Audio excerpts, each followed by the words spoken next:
Hello everybody, my name is Stephanie Seymour and I will be explaining salt and pepper tofu.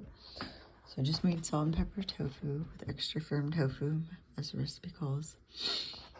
The first thing I did was squeeze out the excess fluid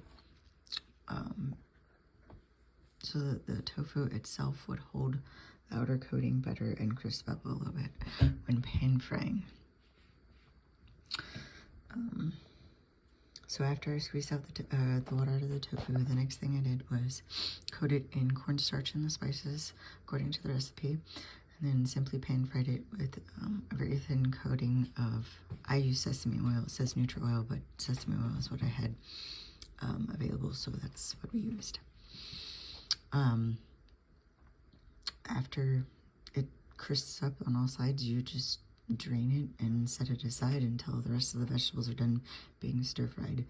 You can serve it over rice or anything that you like. I chose white rice because white rice goes with salt and pepper shrimp, so it also goes with salt and pepper tofu. So as you can see, it's got a nice crispy coating on the outside.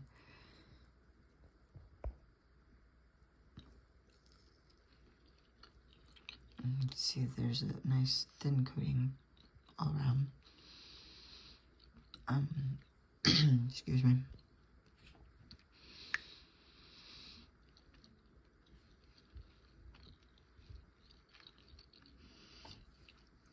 So the tofu doesn't smell any different than it normally does, other than it smells, you can smell the aromatic spices that were cooked with the tofu.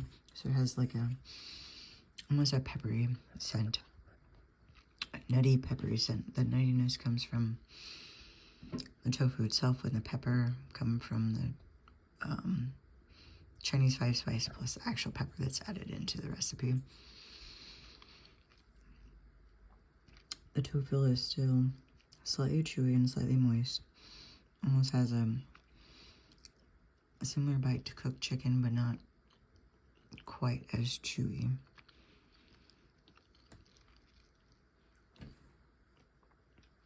And then, so as you can see, I did use black pepper because I didn't have white pepper, and I couldn't find white pepper when I went to the grocery store, so I went ahead and went with that. The original recipe calls for just bell pepper and then, a spicy pepper of choice. I chose to put additional carrots and mushrooms because you can never have too many vegetables, in my opinion. Overall, I would say it's very comparable to salt and pepper shrimp.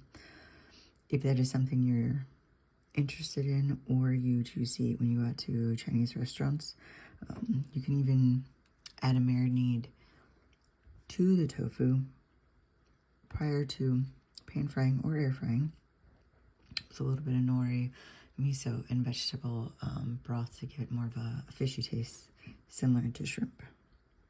Thank you.